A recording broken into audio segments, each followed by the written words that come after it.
26 de septiembre del 2014. Entre las 10 y 11:45 de la noche, el momento que cambió a México para siempre.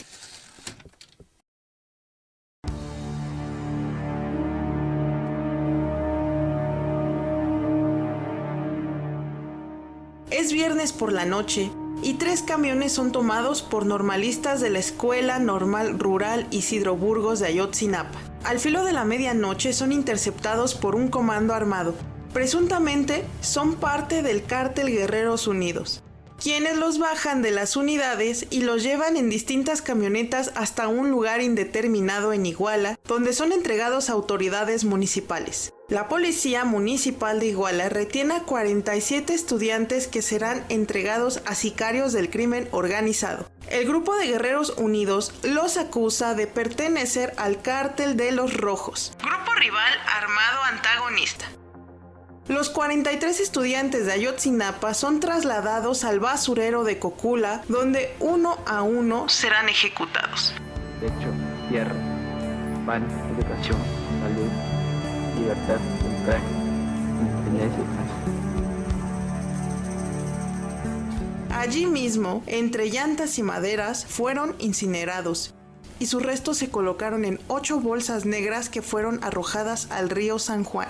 39 confesiones, desde los policías hasta los que actuaron materialmente, 487 peritajes, 386 declaraciones, 153 inspecciones ministeriales, todas vinculadas y consistentes para ratificar los hechos aquí señalados.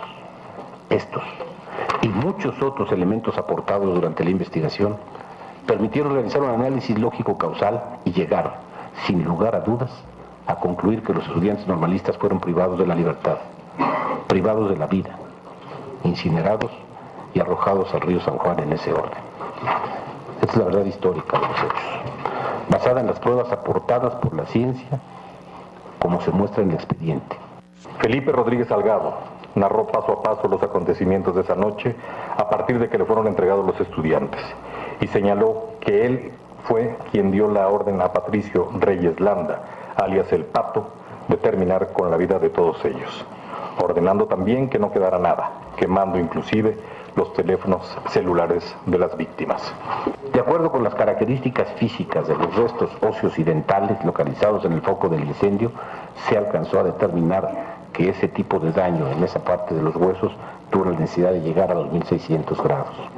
Los restos pasaron por las fases de deshidratación, descomposición, intervención y fusión, reduciéndose en su mayoría a cenizas. No hay una sola evidencia de que haya intervenido el ejército, ni una sola. Las mismas declaraciones iniciales de los que hoy dicen que el ejército fue, lo acusaban de omisión. Las mismitas. No hay una sola evidencia de la participación del ejército. Ni siquiera había un grupo razonable de soldados en el lugar.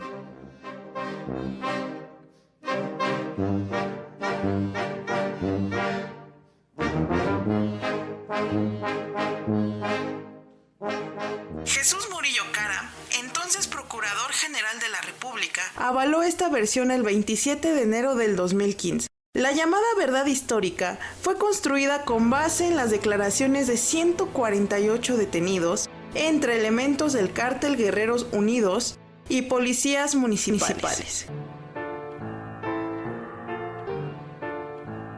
Los hechos fueron respaldados por las investigaciones de Tomás Cerón de Lucio, quien conformaba la Agencia Criminal de Investigación, y avalados por el entonces presidente Enrique Peña Nieto. La PGR atrajo lo que era un tema del orden local en el estado de Guerrero para ver qué había ocurrido con los jóvenes que estaban desaparecidos. De ahí vino una investigación profunda y amplia, y más cuando evidentemente se generó un eco ante la demanda muy sentida y justa de los padres de familia por saber qué había pasado con sus hijos. La investigación ahí está, evidentemente ante la negativa y el rechazo de los padres de familia por aceptar los alcances de la investigación realizada por la Procuraduría General de la República, en donde había evidencias claras y contundentes de que muy lamentablemente los 43 jóvenes habían sido incinerados por un grupo delincuencial operaba en el estado de Guerrero. En lo personal, y con el dolor que causa y con lo que significa la pena para los padres de familia, yo estoy en la convicción de que lamentablemente pasó justamente lo que la investigación arrojó. Son hechos que nunca más se deben repetir en nuestro país. El presidente de México respaldó esta información hasta el final de su sexenio y la consideró un hecho basado en investigación ineludible e incorruptible. Esto fue lo que nos contaron. It's all about humanity.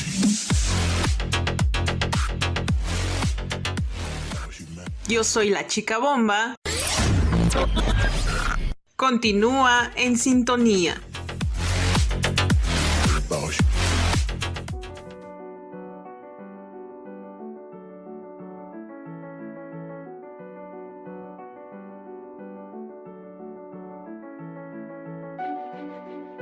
O eso nos contaron, como bien comenta esta cápsula informativa.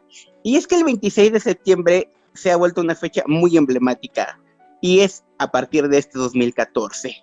Pero lo que ocurrió aquella noche, lo que ha ocurrido desde entonces y lo que seguirá ocurriendo, porque lamentablemente estamos lejos de resolver este caso, pues ha sembrado las entrañas de México.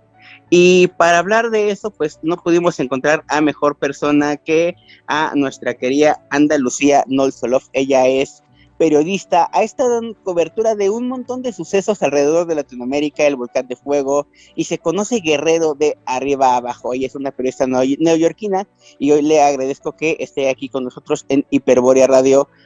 Anda la lucha, Andalucía, qué gusto que estés aquí. Muchas gracias por esta invitación.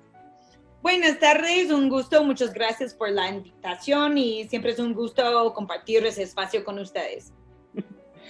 Pues antes que nada, el caso de Ayotzinapa, el caso de 2014, los 43 desaparecidos, los normalistas de la normal rural Isidro Burgos.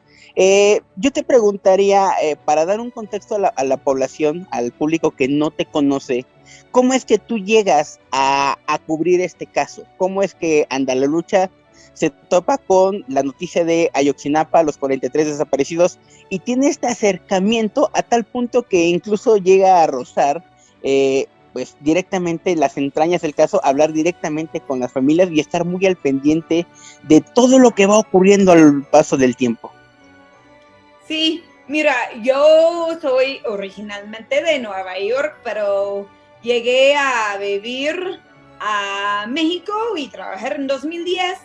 Y cuando había un ataque normalista en finales de 2011, el 12 de diciembre, que los normalistas fueron atacados por las policías durante una protesta y ellos, 2 estudiantes, fueron asesinados por la policía, y yo fui a Ayotzinapa a reportar sobre este caso y conocí a los estudiantes, me impresionó mucho la escuela y conocí las familias y su lucha. Entonces desde ahí pues tenía pendiente pues cubrir cosas relacionadas a la escuela. También cuando había la reforma educativa, en algunas marchas tuve la oportunidad de entrevistar a estudiantes de Ayotzinapa y siempre he tenido como una otra manera de ver las cosas con más análisis y más crítica. Entonces, cuando ya pasa el ataque de los estudiantes el 26 de septiembre de 2014, justo en ese momento yo no usaba Facebook. Y entonces no me enteré en este momento que había pasado ese ataque, ni el siguiente día. De hecho, estuve en un taller de derechos humanos y periodismo, no estaba conectado, y fue este domingo que veo la noticia y veo que son 57 estudiantes desaparecidos y digo, ¿verde qué? ¿Cómo eso pasó? ¿Y cómo son tantos y que no los he encontrado si fueron atacados viernes, ¿no?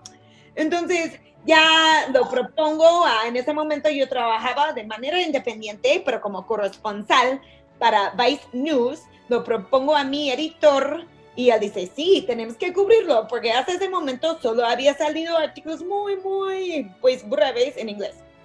Y ya, me colaboró con una chica que está en Guerrero y ella entrevista a los estudiantes, yo voy buscando qué dice el alcalde, etc. Y ya poco a poco sigo más el caso.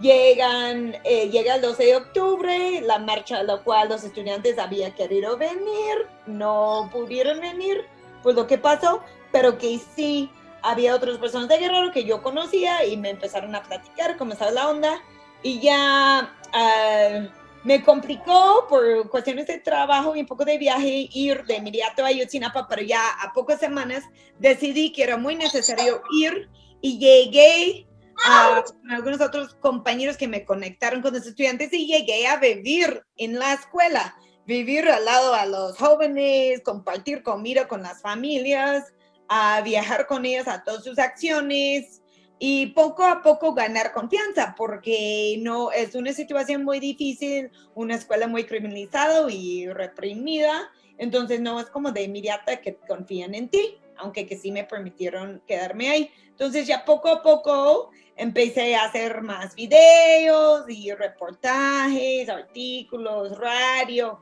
etc.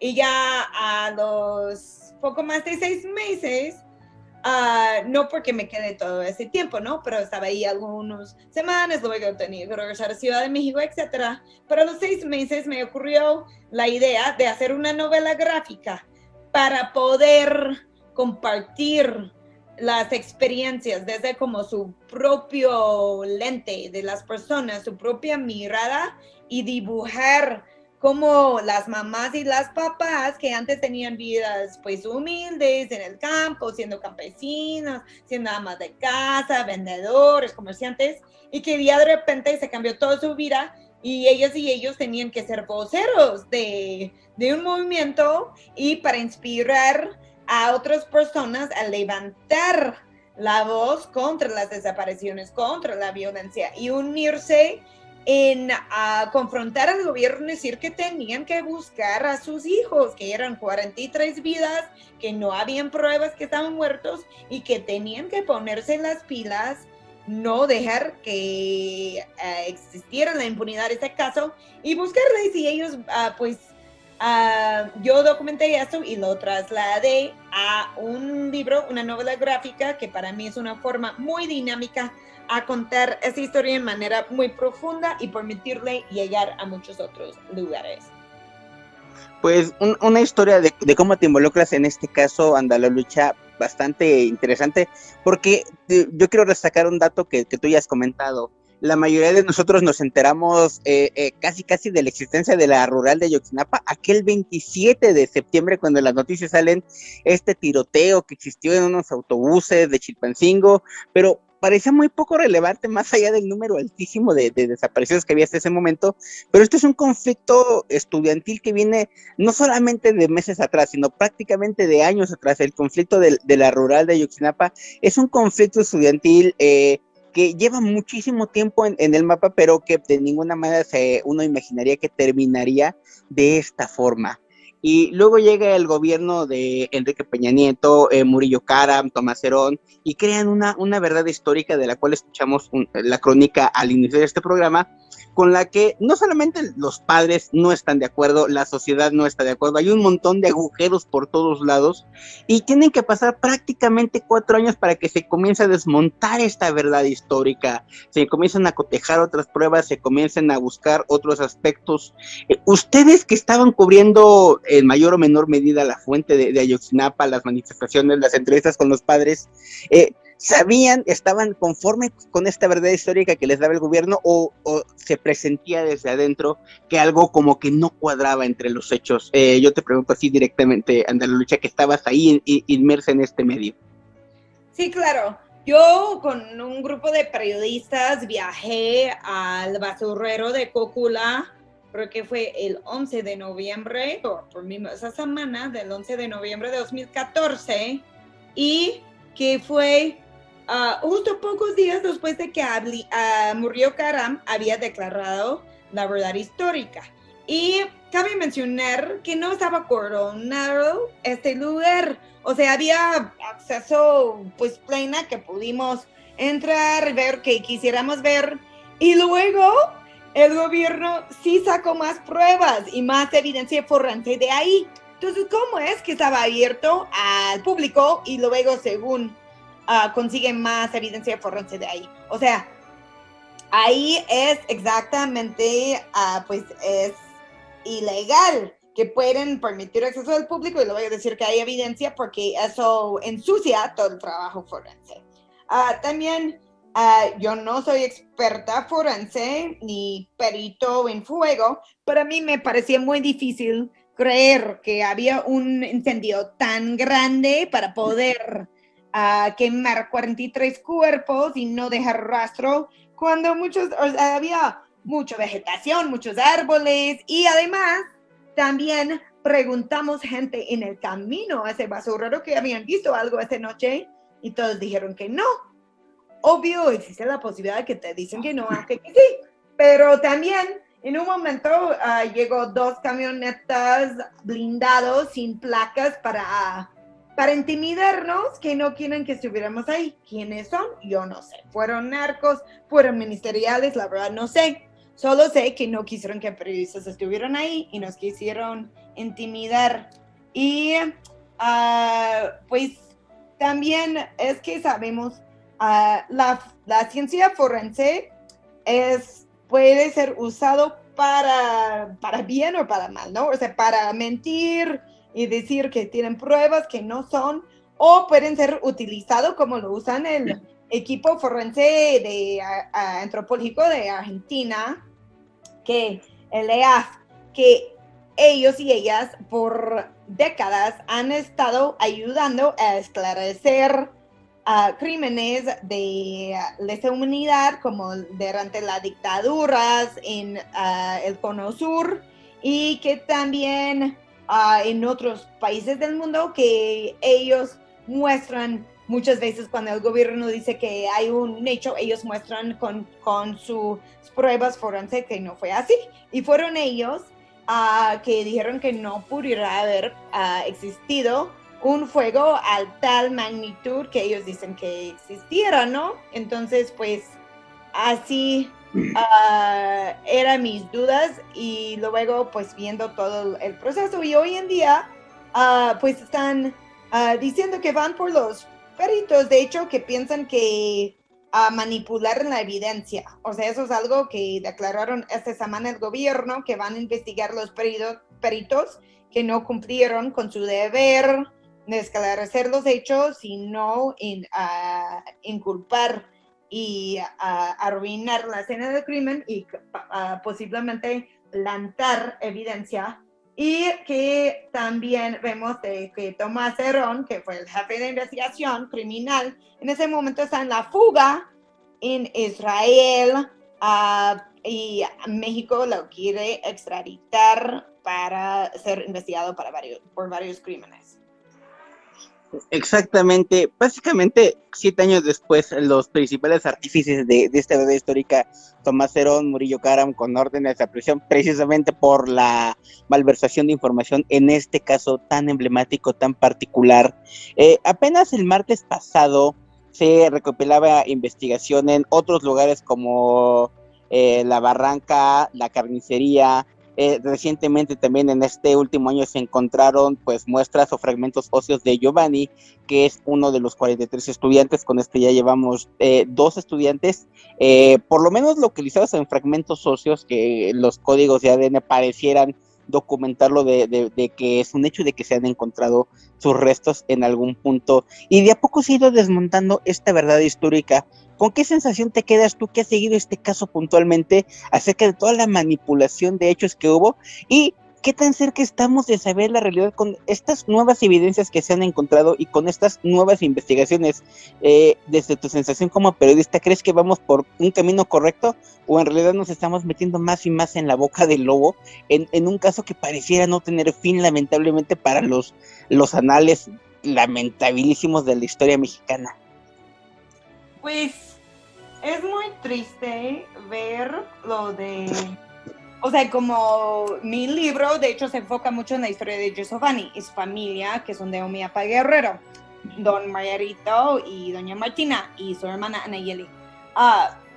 Y pues sí, para ellos, obvio que es muy difícil, que le dicen pues que sí, ya han encontrado los restos que pertenecen a su hijo, pero sí da, pues, aún no tiene nada de verdad cómo fue que llegó ahí, por qué en esa barranca de la carnicería, aunque que el gobierno y Omar Trejo, el fiscal, él dice que sí fue a través de testigos y testimonios que pudieron dar con ese lugar y encontrar estos restos óseos, pero también he hablado mucho con don Clemente, el papá de Cristian Rodríguez de Lumbre, que dijeron que sí lo identificaron a él y él dice que es un hueso del dedo del pie, ¿no? Entonces, para él dice, a ver, si tú no tienes un pie, aún puedes estar vivo, ¿no? Entonces, como que él tampoco lo da por seguro que su hijo está muerto, aunque ya no ha encontrado un hueso que corresponde a él y ellos lo aceptan que sí es. Pero sí es muy, pues difícil que sí ya identificaron a estos muchachos que quién sabe que van a lograr identificar más y realmente cómo llegaron ahí, ¿no? Entonces, aunque que saben que sí tienen estos restos óseos, pero todavía falta mucha información para esclarecer. México lamentablemente se ha visto envuelto en tragedias estudiantiles en el 68, el 71 y también se ha visto en tragedias lamentabilísimas del gobierno atacando su propia población o involucrada y directamente en ataques a la población como Acteal, como San Fernando, incluso en la última década pues Tlatlaya. ¿Por qué desde tu perspectiva el caso de Ayotzinapa marcó tanto a la población?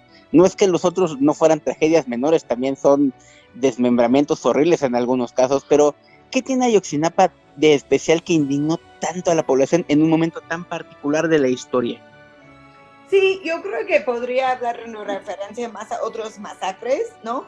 Recién no tanto de 68 y 71, porque yo aún no estaba viva, pero que sí entiendo que sí provocó indignación, pero como en otro aspecto, pero que y también quizás que había más miedo en el momento. Con Ayotzinapa, yo siento que tocó pues las fibras sensibles de muchas personas porque vieron que pues eran jóvenes que querían estudiar y que estaban atacados así en masa y que era, o sea, hay muchas dudas de quién dio órdenes, dónde los llevaron los estudiantes, qué pasó, pero no hay ninguna duda que fueran policías municipales que abrieron fuego a ellos, ¿no? Sí hay algunos dudas que también habían estatales, que el papel también del ejército, pero que todos saben que el gobierno está involucrado, ¿no? Entonces por eso salió este lema de fue el Estado. Y yo creo que mostrar tan claro que fue el Estado que atacó a un grupo de jóvenes no armados, jóvenes pues así en rumbo ya a regresar a su escuela, pues creo que es que provocó esa indignación, pero también que se unieron sus familias y que sus familias pues que marcharon los pinos, que exigieron ver al presidente, que se llenaron el Zócalo, o sea, fue mucho de la voz de sus familias y su unidad colectivo. Y también creo que hay otro factor en otros como Tlatlaya. El gobierno es muy bueno en echar la culpa a las víctimas, entonces Tlatlaya eran criminales porque tenían armas y fue una batalla, ¿no?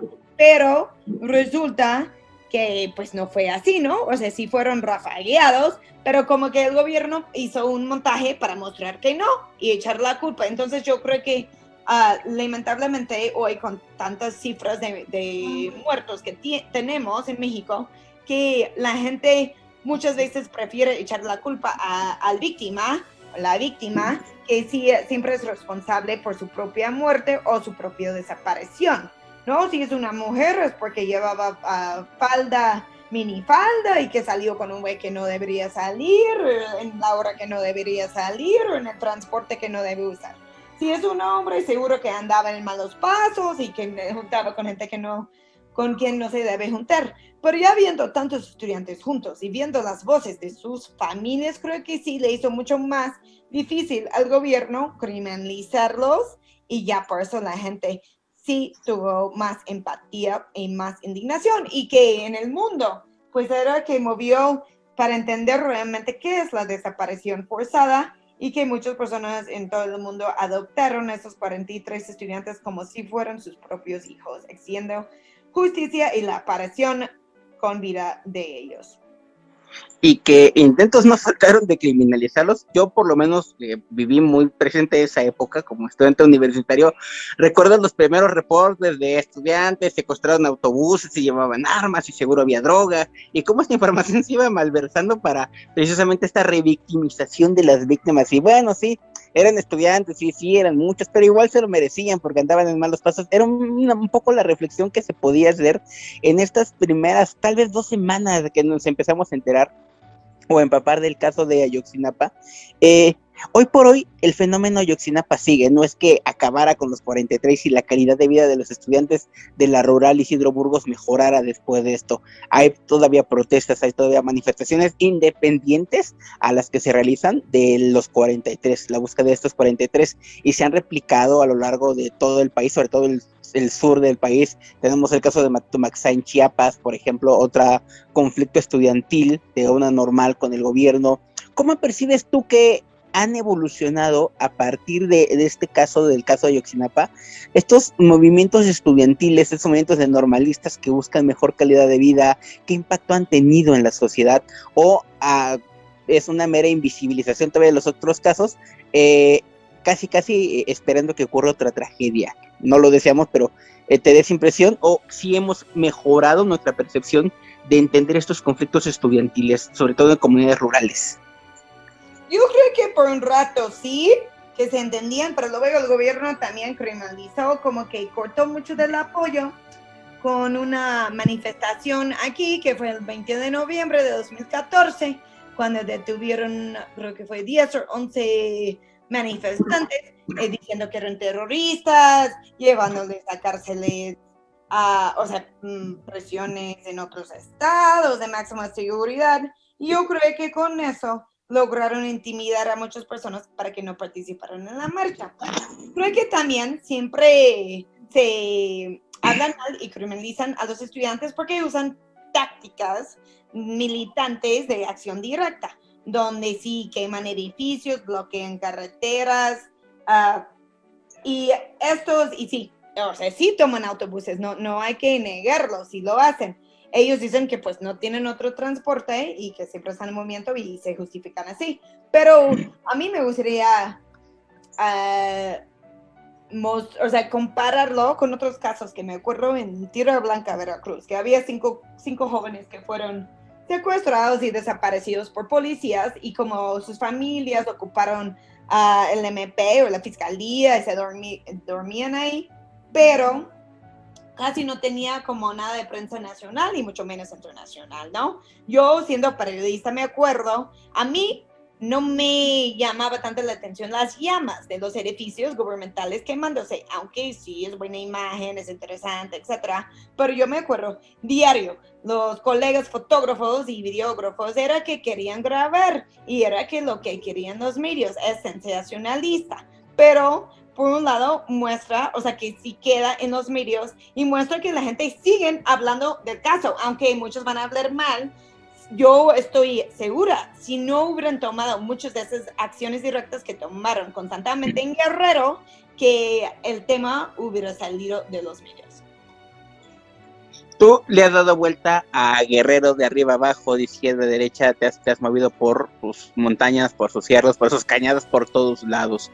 Y a partir de estos recorridos y a partir también de Ayotzinapa surge un libro que ya comentabas al principio, Vivos se los llevaron, donde esa es una reflexión acerca de que ocurre un acercamiento directo, más allá de la nota sensacionalista, de la nota roja, de la nota politizada después. ¿Cómo es este acercamiento? Y ya aprovechando, ¿dónde podemos obtener este libro para tener este mismo acercamiento directo con las familias, más allá de los números y cifras que a veces parecen más fríos de lo que debieran?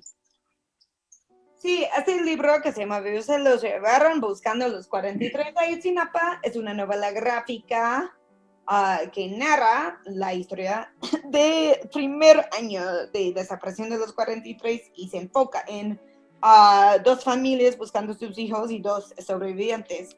del caso y también está contado también a través de mis ojos, siendo una periodista cubriéndolo. Está dibujado por Marco Para y Anaí Galaviz. Y se puede encontrar en cualquier librería. Igual creo que está en oferta. Ahora si lo pides en línea, que vas a la página de Penguin Random House, que es Me Gusta Leer, y buscas Vivos se lo llevaron. Ahí puedes comprarlo directo o lo tienen en Gandhi, también lo tienen en otras librerías y pronto, depende de la pandemia, quizás vamos a poder tener eventos y también vender copias.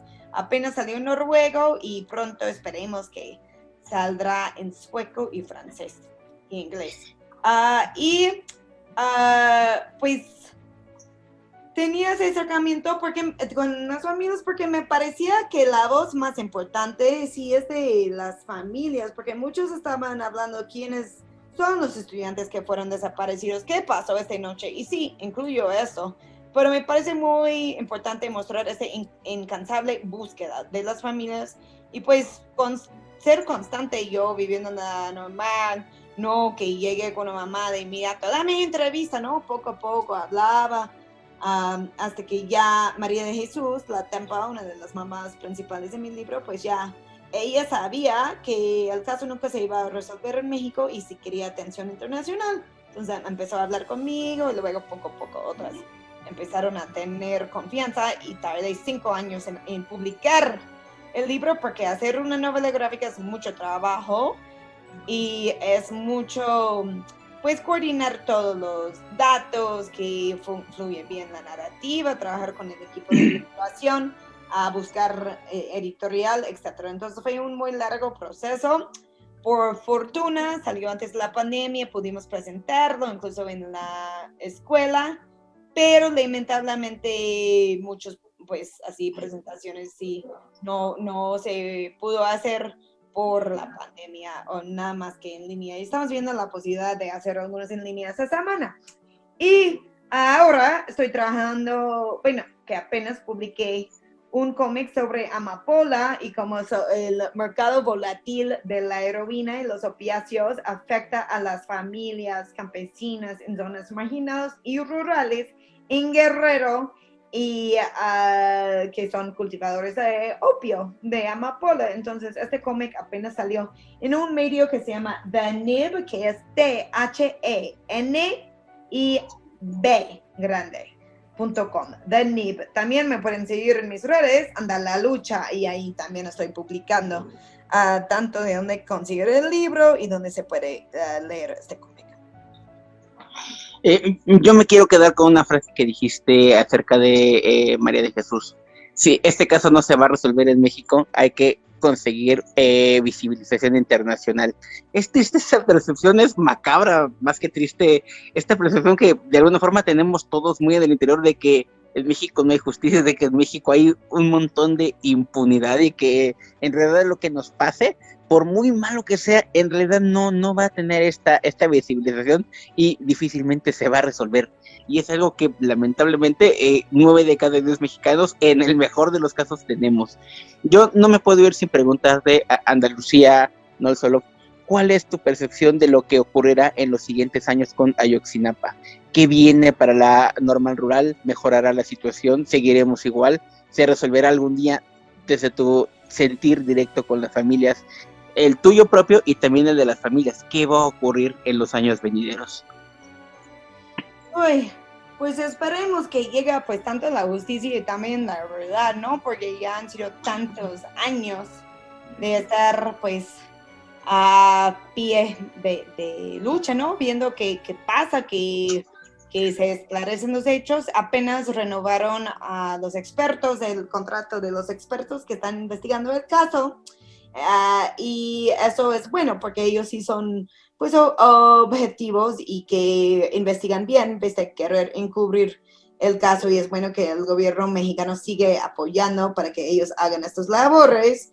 La normal creo que siempre está en una situación complicada, que esta semana sí ha existido algunas situaciones en la cual echan la culpa a normalistas, que involucró un accidente que es muy complicado, no entiendo bien la situación, y que Hay algunas personas que sienten que quieren que cierren la escuela, que ellos solo son revoltosos, desmadrosos, y hay otros que quieren defender la escuela rural. Y en un momento también habló de que él siempre quiere apoyar a los pobres, pero también dijo que no le gusta cómo operan las escuelas rurales normales, ¿no? Entonces, pues, esperemos que no se desaparecen las escuelas, y pues Ayotzinapa sí ha podido recuperarse después de la desaparición, porque por muchos años nadie quería mandar a sus hijos a estudiar en esa escuela, preocupados que pudieran pasar lo mismo con sus hijos, ¿no? Pero poco a poco la gente sí está regresando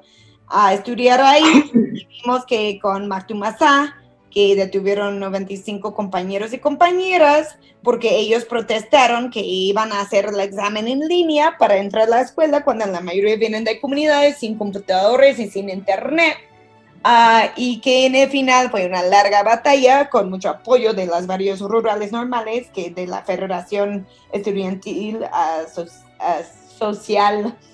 Socialista y Campesino, la FEXAM, y que unidos lograron presionar para que sí liberaron a los y las estudiantes que fueron detenidos de Mactumazá, ¿no? Entonces vemos que todavía son relevantes las escuelas normales y que van a seguir luchando para que sigan existiendo y que no cierren sus puertas. Sin duda, pues, una plática muy interesante. Yo me despido con esa pregunta porque también creo que es crucial entender en qué lugar estamos. ¿Cuál es la visión que tienen ahora de Alejandro Encinas, que es el nuevo aparente encargado simbólico de llevar las investigaciones? Ha estado en prácticamente todos los... la recabación de datos, y es una especie de vocero no oficial del movimiento. ¿De alguna forma se ha ganado la confianza o lo siguen viendo como un agente extraño y externo que más bien va a dar la cara por el gobierno de Andrés Manuel López Obrador en este caso? ¿Cuál es su sensación con Alejandro Encinas? Pues mi sensación es que sí tienen el apoyo de las familias, sientan que sí es empático con ellos, que el problema es que como siendo parte del gobierno, muchas veces los resultados son mucho más lentos de que quieren, ¿no? Entonces creo que eso sí es un problema con él, pero es como también qué tan atados son sus manos en el sistema gubernamental, ¿no? Pero yo sí siento, y he estado en eventos donde están las familias y donde está él, que sí sienten un apoyo por él y sí confían en él. Pues Andalucía no el solo anda la lucha. Muchísimas gracias por estos minutos para Hiperbórea Radio, para recordar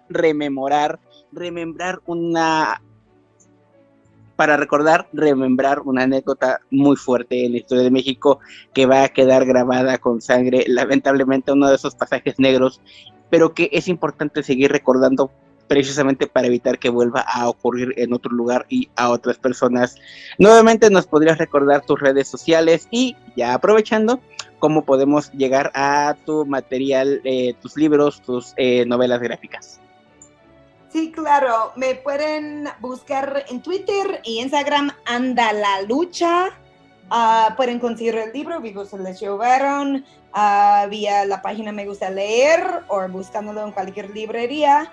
Y que también pueden leer el nuevo cómic que hicimos en The Nib, THENIBgrande.com. Muchísimas gracias por darme este espacio e invitarme a charlar con ustedes.